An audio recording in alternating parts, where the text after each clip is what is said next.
वहीं अजमेर लोकसभा सीट पर बीजेपी और कांग्रेस के बीच सीधी टक्कर रहने वाली है। बीजेपी प्रत्याशी भागीरथ चौधरी ने अपना नामांकन दाखिल कर चुनावी जनसभा को संबोधित किया, तो वहीं कांग्रेस प्रत्याशी रामचंद्र चौधरी ने भी अपने प्रधान चुनाव कार्यालय का उद्घाटन किया। पूर्व चिकित्सा मंत्री डॉक्टर रघु शर्मा और आरटीडीसी अध्यक्ष रहे धर्मेंद्र राठौड़ ने कांग्रेस प्रत्याशी के चुनावी कार्यालय का उद्घाटन किया। इस मौके पर जनसभा को भी बड़े नेताओं ने संबोधित किया। विधानसभा चुनाव में एकजुटता की कमी और गुटों में बिखरी कांग्रेस लंबे समय बाद एक जाजम पर एकजुटता के साथ नजर आई। कांग्रेस नेताओं ने केंद्र और राज्य की बीजेपी सरकार को जमकर घेरा। रघु शर्मा ने माना कि विधानसभा चुनाव में कांग्रेस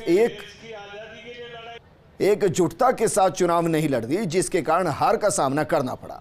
लेकिन विधानसभा चुनाव के नतीजों के बाद कार्यकर्ताओं और नेताओं को बात समझ में आ गई और इस बार सब एकजुट होकर बीजेपी का मुकाबला कर रहे।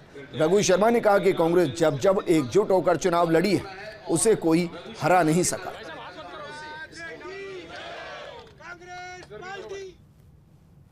भारतीय जनता पार्टी के प्रत्याशी महल वाले हैं और मैं झोपड़ी वाला हूँ। मेरे 8.5 बीघा ज़मीन है, उनके हजारों बीघा ज़मीन। मैं उनसे तुलना नहीं कर सकता।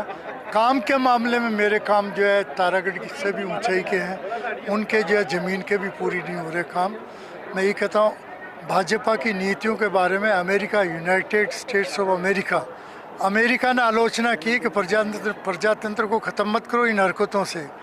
यूएनओ में बात उठी है कि जो है बीजेपी की सरकार प्रजातंत्र को क्रश करना चाहती है, तो इससे बड़ी शर्म की बात क्या हो सकती है। बीजेपी के यूएनओ उसकी खिलाफत कर रहा है, अमेरिका की जो है संसद उसके जो है विरोध कर रही है, आलोचना कर रही है, तो इससे बड़ी शर्म की बात हो नहीं सकती। आने वाला चुनाव कांग्रेस पार्टी का होगा, कांग्रेस की सरकार दिल्ली में बनेगी, राहुल जी हमारे पीएम बनेंगे और वही पुराने कार्यक्रम किसानों के कर्ज माफ होंगे। अजमेर लोकसभा के लोकप्रिय स्थानीय किसान नेता रामचंद्र जी चौधरी ने आज सिंबल जिला निर्वाचन अधिकारी के समक्ष प्रस्तुत कर दिया। आज से पूरा चुनावी रंग में अजमेर आ गया है। अजमेर की जनता रामचंद्र जी के जीवन के बारे में, रामचंद्र जी के काम के बारे में अच्छी तरह जानती है। हमारे नेता राहुल गांधी ने पूरे देश का ध्यान मोदी जी की सरकार ने क्या क्या जो जन विरोधी काम किए, उनके लिए संसद में लड़ाई लड़ी, उनकी संसद की सदस्यता रद्द कर दी, फिर भी वो रुके, उनका मकान खाली करा दिया, फिर भी वो रुके नहीं। और भारत जोड़ो यात्रा और भारत जोड़ो न्याय यात्रा के माध्यम से पूरे देश में 10,000 से ज़्यादा किलोमीटर की उन्होंने यात्राएं की है। वो पॉपुलर लीडर हैं। हमारे राजस्थान के मुख्यमंत्री अशोक गहलोत जी ने जो 5 साल जनता की सेवा की, जनहित के काम किए, ये मानिए हेल्थ योजना में तो और देश में दुनिया में सबसे बड़ा।